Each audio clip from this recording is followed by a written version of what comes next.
ओम शांति। 10 अगस्त 2023 ईश्वरीय ज्ञान। आज की मुरली। मीठे बच्चे, जब तुम बाप की गोद में आते हो तो यह दुनिया ही खत्म हो जाती है। तुम्हारा अगला जन्म नई दुनिया में होता है। इसलिए कहावत है, आप मुए मर गई दुनिया। प्रश्न, किस एक रस्म के आधार पर बाप के अवतरण को सिद्ध कर सकते हो?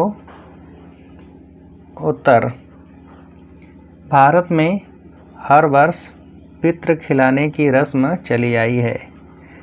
किसी ब्राह्मण में आत्मा को बुलाते हैं, फिर उनसे बातें करते हैं, उसकी आस पूछते हैं। अब शरीर तो आता नहीं, आत्मा ही आती है। यह भी ड्रामा में नूद है। जैसे आत्मा प्रवेश कर सकती है, वैसे ही परमात्मा का भी अवतरण होता है। यह तुम बच्चे सिद्ध कर समझा सकते हो। गीत मरना तेरी गली में। ओम शांति। यह भी गायन है इस समय का, जो फिर भक्ति मार्ग में चला आता है। इस समय जबकि तुम बाप के पास जीते जी मरते हो, तो बरोबर सारी दुनिया ही खत्म हो जाती है। अज्ञान काल में मनुष्य मरते हैं तो इस ही दुनिया में जन्म लेते हैं। दुनिया कायम है। कहावत है, आप मुए मर गई दुनिया। परंतु उनके मरने से दुनिया का विनाश तो नहीं हो जाता। इस ही दुनिया में फिर जन्म लेना पड़ता है।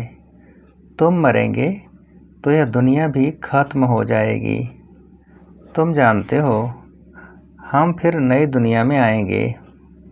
यह सिर्फ तुम ब्राह्मण ही जानते हो। ईश्वर का बच्चा होने से हमको सतयुग का बर्थ राइट मिलता है, स्वर्ग की बादशाही मिलती है, नरक खत्म हो जाता है। इसमें कोई मेहनत नहीं है, सिर्फ बाप को याद करना है। मनुष्य जब कोई मरते हैं तब उसको कहते हैं राम राम कहो। पिछाड़ी में उठाते समय कहते हैं राम नाम सत्य है। यह भगवान को ही कहते हैं राम नाम सत्य है, अर्थात परम पिता परमात्मा जो सत्य है उसका ही नाम लेना चाहिए। माला भी राम राम कह सिमरते हैं। यह राम नाम की धुनी ऐसी लगाते हैं जैसे कोई साज बजता है। तुम बच्चों को बाप समझाते हैं कि कोई भी आवाज़ नहीं करना है, सिर्फ बुद्धि से याद करना है। तुम जानते हो, जीते जी ईश्वर की गोद में आने से फिर यह दुख रूपी दुनिया खत्म हो जाती है। बाबा, हम आपके गले का हार बन जाएंगे। गाया भी जाता है रुद्रमाला, राम माला नहीं कहा जाता है। तुम रुद्रमाला में पिरोने के लिए इस रुद्र ज्ञान यज्ञ में बैठे हो। कल्प पहले मुआफिक, दूसरा कोई सत्संग नहीं जहाँ ऐसे समझते हो कि हम ईश्वर बाप के गले में पिरोएंगे। बाप से तो ज़रूर वर्षा मिलेगा। बाप कौन कहता है? आत्मा। आत्मा में ही बुद्धि है ना। बुद्धि समझती है, फिर कहती है। पहले संकल्प आता है, फिर कर्मेंद्रियों से कहा जाता है। बरोबर हम बाबा के बने हैं, बाबा के ही होकर रहेंगे। इस अंतिम जन्म में गॉड फादर कहते हैं ना। फिर पूछो, तुम्हारे में गॉड फादर की नॉलेज है? तो कहेंगे गॉड तो सर्वव्यापी है। बोलो, तुम्हारी आत्मा कहती है परम पिता, तो पिता सर्वव्यापी कैसे होगा? बच्चे में बाप आ गया क्या? बाप को सर्वव्यापी कहना बिल्कुल रॉन्ग है। यह बातें बहुत अच्छी रीति समझकर फिर समझाना है।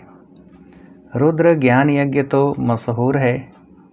रुद्र है निराकार, श्री कृष्ण तो साकार है, आखिरीन भगवान किसको कहा जाए। श्री कृष्ण को तो नहीं कह सकते, मनुष्य तो बहुत भोले होते हैं, कह देते हैं गॉड इज ओमनी प्रेजेंट। बाप तो अपने घर में ही रहता है और कहाँ रहेगा। अब बाप इस बेहद के घर में आया हुआ है, यहाँ विराजमान है। कहते हैं कि मैंने इसमें प्रवेश किया है। जैसे ब्राह्मणों में पितरों को बुलाते हैं, समझो कोई अपने बाप के पितर को खिलाते हैं, तो आत्मा कहेगी कि मैं इनमें आया हूँ, मैंने इसमें प्रवेश किया हुआ है, कुछ पूछना हो तो पूछो। आगे पितरों को बुलाने का बहुत रिवाज था। पितृ तो आत्मा है ना, पितृ को यानी आत्मा को खिलाया जाता है। कहेंगे आज हमारे दादे का पितृ है, आज फलाने का पितृ है, तो आत्मा को बुलाया जाता है, खिलाया जाता है। समझो किसका स्त्री से प्यार है, शरीर छोड़ दिया तो उसकी आत्मा को बुलाते हैं। कहते हैं हमने हीरे की फुल्ली पहनाने का वायदा किया था, तो ब्राह्मण को बुलाकर उनको हीरे की फुल्ली पहनाते हैं। बुलाया तो आत्मा को, शरीर थोड़े ही आएगा। यह रस्म भारत में ही है। जैसे तुम सूक्ष्मतन में जाते हो, कोई मर गया, उनका भोग लगाते हो, तो सूक्ष्मतन में वह आत्मा आती है। यह है बिल्कुल नई बातें। जब तक कोई अच्छी रीति समझ न जाए तब तक मनुष्यों को संशय पड़ता है कि यह क्या करते हैं। ब्राह्मणों की रस्म रिवाज देखो कैसी है। सभी मंदिरों आदि में भोग लगाते हैं, पितृ को भोग लगाते हैं। गुरु नानक की आत्मा को भोग लगाया, अब वह कहाँ है यह समझ नहीं सकते। तुम तो जानते हो जिन्होंने धर्म स्थापन किया हुआ है वह सब यहाँ है। जैसे बाबा कहते हैं मैं तो ब्राह्मण धर्म स्थापन करता हूँ, यह तो पतित पावन है। पावन आत्मा ही आकर धर्म स्थापन करती है, परंतु सतो प्रधान आत्मा को फिर सतो रजो तमो में आना ही है। इस समय सभी आत्माएं कब्र दाखिल हैं। बाप तो है ही पतित पावन, वह कभी कब्र दाखिल नहीं होते। मनुष्य को पतित पावन नहीं कहेंगे। पतित पावन माना सारी दुनिया का पतित पावन। पतित दुनिया को पावन बनाने वाला एक बाप के सिवाय कोई हो नहीं सकता। वह तो आते हैं अपने अपने धर्म स्थापन करने। क्रिश्चियन धर्म का सारा सिजरा वहाँ है। पहले क्राइस्ट आया, फिर उनके पिछाड़ी सब आते रहेंगे, वृद्धि को पाते रहेंगे। वह कोई पतित को पावन नहीं बनाते, नंबरवार उन्हों की संख्या आती है। पतित पावन तो इस समय चाहिए जबकि सभी कब्र दाखिल हो जाते हैं। सबको पावन बनाने वाला एक वही है, यह तुम समझते हो। बरोबर इस समय सारी दुनिया जड़ जड़ीभूत है। बनेन ट्री का मिसाल देते हैं। बहुत बड़ा झाड़ है, उसका फाउंडेशन सड़ा हुआ है, बाकी टाल टालियाँ सारी खड़ी हैं। यह भी झाड़ है। देवी देवता धर्म का जो फाउंडेशन है उनकी जड़ एकदम कट गई है, बाकी सब हैं। बीज हो तो फिर से स्थापन करे ना। बाप कहते हैं मैं फिर से आकर स्थापन कराता हूँ। ब्रह्मा द्वारा स्थापना, शंकर द्वारा विनाश। बरोबर अनेक धर्मों का विनाश हुआ था। महाभारत लड़ाई के समय जो राजयोग सीखे उनकी फिर राजधानी स्थापन हो गई। तुम जानते हो अभी हम बाप के पास आएंगे, फिर नई दुनिया में आएंगे, फिर झाड़ वृद्धि को पाता जाएगा। देवी देवता धर्म जो था वह प्राय लोप हो गया है। बाप कहते हैं मैं फिर से आकर आदि सनातन देवी देवता धर्म की स्थापना करता हूँ। भारत जो ऊंचे ते ऊंच था, उनको अब ग्रहण लगा हुआ है। काम चिता पर बैठने से इस समय तुम्हारी आत्मा काली हो गई है। अब फिर तुम ज्ञान चिता पर बैठ गोरे बनते हो। तुम जो श्याम बन गए थे, श्याम को सुंदर गोरा बनाने वाला है परमपिता परमात्मा। उनकी श्रीमत मिलती है। परमपिता परमात्मा की आत्मा एवर प्योर गोरी है। आत्मा में ही खाद पड़ती है, सोने का मिसाल। अभी तुम जानते हो, इस पुरानी दुनिया का विनाश होना है, सभी का मौत है।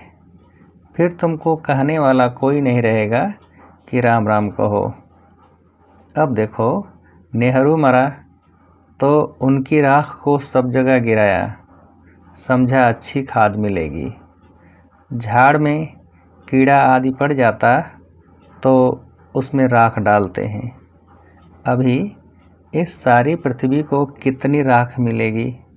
बड़े बड़े सन्यासी महात्माएं मरते हैं तो उन्हों की राख ऐसे नहीं डालते हैं। सबसे उत्तम हैं सन्यासी। अभी तो कितने मरेंगे, कितनी खाद मिलेगी। तो क्यों नहीं सृष्टि फर्स्ट क्लास अनाज आदि देगी। सतयुग में सब हरे भरे सब्ज होते हैं। इस सृष्टि को नया बनाने में टाइम लगता है। तुम सूक्ष्मतन में जाते हो, कितने बड़े बड़े फल तुमको दिखाते हैं, सो भी रस पिलाते हैं। तुम विचार करो कितनी खाद मिलेगी, सो भी खास भारत को। वहाँ कितनी अच्छी अच्छी चीज़ें निकलेंगी नई दुनिया के लिए। खाद पड़कर सारी दुनिया नई हो जाएगी। सूक्ष्मतन में बैकुंठ का सुबी रस तुमको पिलाते हैं। बगीचे आदि का साक्षात्कार कराते हैं। बच्चों ने साक्षात्कार किया है, सुबी रस पीकर आते हैं। प्रिंस प्रिंसेस बगीचे से फल ले आते थे। अब सूक्ष्मतन में तो बगीचा हो न सके, जरूर बैकुंठ में गए होंगे। एक एक को साक्षात्कार नहीं कराएंगे। जो निमित्त बनते हैं उनको साक्षात्कार कराते हैं। हो सकता है अगर तुम याद में रहेंगे, बाबा के बच्चे बनकर रहेंगे, तो पिछाड़ी में तुमको भी साक्षात्कार होगा। यह तो पहले गौशाला बननी थी, भट्ठी में पकना था तो बहुत आ गए। बच्चों को समझाया है, सिर्फ कोई को लिटरेचर देने से समझ नहीं सकेंगे। समझाने वाला टीचर ज़रूर चाहिए। टीचर सेकंड में समझाएगा, यह तुम्हारा बाबा है, यह दादा है, यह बेहद का बाप स्वर्ग का रचयिता है। सिर्फ कोई को लिटरेचर दिया तो देखकर फेंक देंगे, कुछ भी समझेंगे नहीं। इतना ज़रूर समझाना है कि बाप आया है। यह ढिढोरा पिटवाना तुम्हारा फर्ज है। बरोबर यादव कौरव भी हैं, महाभारी लड़ाई भी सामने खड़ी है। जरूर राजयोग सिखलाने वाला भी होगा, जरूर स्वर्ग की स्थापना भी होगी। एक धर्म की स्थापना अनेक धर्मों का विनाश होगा। तुम जानते हो, हम नर से नारायण, नारी से लक्ष्मी बनते हैं। यह है हमारी एम ऑब्जेक्ट। मनुष्य से देवता किए करत न लागी बार। देवता सिर्फ सूर्यवंशी को कहा जाता है, चंद्रवंशी को क्षत्रिय कहा जाता है। पहले तो देवता बनना चाहिए ना। नापास होने से क्षत्रिय हो जाते हैं। तो बाप कहते हैं, मीठे मीठे सिकिलते बच्चे, कितने ढेर सिकिलते बच्चे हैं। देखो किसका बच्चा गुम हो जाता है, 6-8 मास के बाद आकर मिलता है तो कितना प्यार से आकर मिलेगा। बाप को कितनी खुशी होगी। यह बाप भी कहते हैं, लाडले सिकिलते बच्चे, तुम 5000 वर्ष के बाद आकर मिले हो। लाडले बच्चे, तुम बिछुड़ गए थे, अब फिर आकर मिले हो बेहद का वर्षा लेने लिए। Deity world sovereignty is your God fatherly birth right. बाबा तुमको बेहद की बादशाही देने आया है। यह है हेवनली गॉड फादर। कहते हैं, तुम बच्चों के लिए कितनी बड़ी सौगात लाई है, परंतु इतना लायक बनना है, श्रीमत पर चलना है। मम्मा बाबा कहकर फिर अगर भूल जाए या फारकती दे तो गले का हार नहीं बनेंगे। बच्चों को कितना प्यार किया जाता है। बाप बच्चों को सिर पर रखते हैं। बेहद के बाप को कितने बच्चे हैं, बाबा कितना ऊंच माथे पर चढ़ाते हैं। पाँव में जो गिरे हुए हैं उन्हों को माथे पर चढ़ाते हैं। तो कितना खुशी में रहना चाहिए और श्रीमत पर चलना चाहिए। एक की श्रीमत पर चलना है।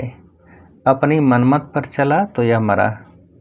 श्रीमत पर चलेंगे तो श्रेष्ठ ते श्रेष्ठ मनुष्य अर्थात देवता बनेंगे। बाबा पूछते हैं ना कि कितने नंबर में पास होंगे। बाप भी कहते हैं सूर्यवंशी बनो, तो मम्मा बाबा को फॉलो करना पड़े।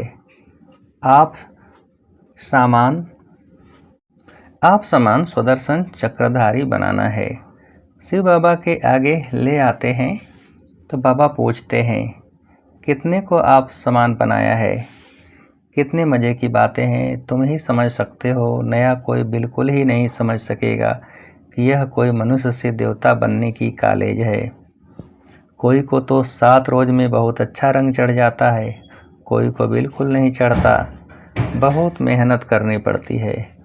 पहले बात बच्चों को समझाई कि पहले सबको बोलो कि बेहद के बाप को जानते हो। कहते हैं हाँ, वह मेरे में भी है, सर्वव्यापी है। फिर तो पूछने की दरकार ही नहीं है। जब बाप कहते हो तो बाप तुम्हारे में व मेरे में कैसे हो सकता है। बाप से तो वर्षा लिया जाता है, तो पहले अल्प पर समझाओ। बाप कहते हैं मेरे सिकीलधे बच्चे, ऐसे कोई साधु सन्यासी कह न सके। तुम जानते हो बरोबर हम शिव बाबा के सिकीलधे बच्चे हैं। 5000 वर्ष के बाद फिर आकर मिले हैं स्वर्ग का वर्षा लेने लिए। जानते हो हम ही स्वर्ग के मालिक थे, फिर हम ही बनते हैं। स्वर्ग में जाना जरूर है, फिर पुरुषार्थ अनुसार ऊंच पद पाना है। अच्छा, मीठे मीठे सिकीलधे बच्चों प्रति माता पिता बाप दादा का याद प्यार और गुड मॉर्निंग।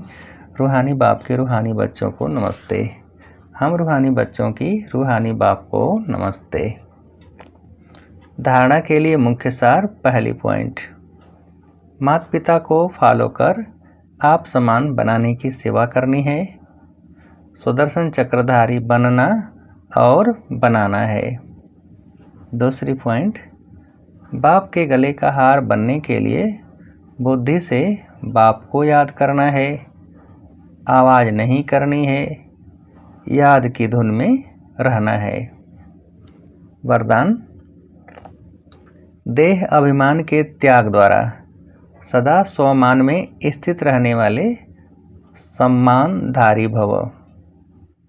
देह अभिमान के त्याग द्वारा सदा स्वमान में स्थित रहने वाले सम्मानधारी भव। विस्तार, जो बच्चे इस एक जन्म में देह अभिमान का त्याग कर स्वमान में स्थित रहते हैं, उन्हें इस त्याग के रिटर्न में भाग्य विधाता बाप द्वारा सारे कल्प के लिए सम्मानधारी बनने का भाग्य प्राप्त हो जाता है। आधा कल्प प्रजा द्वारा सम्मान प्राप्त होता है, आधा कल्प भक्तों द्वारा सम्मान प्राप्त करते हो, और इस संगम समय पर तो स्वयं भगवान अपने स्वमानधारी बच्चों को सम्मान देते हैं। स्वमान और सम्मान दोनों का आपस में बहुत गहरा संबंध है। स्लोगन, हर कदम में बाप की, ब्राह्मण परिवार की दुआएं लेते रहो तो सदा आगे बढ़ते रहेंगे। हर कदम में बाप की, ब्राह्मण परिवार की दुआएं लेते रहो तो सदा आगे बढ़ते रहेंगे। अच्छा, ओम शांति।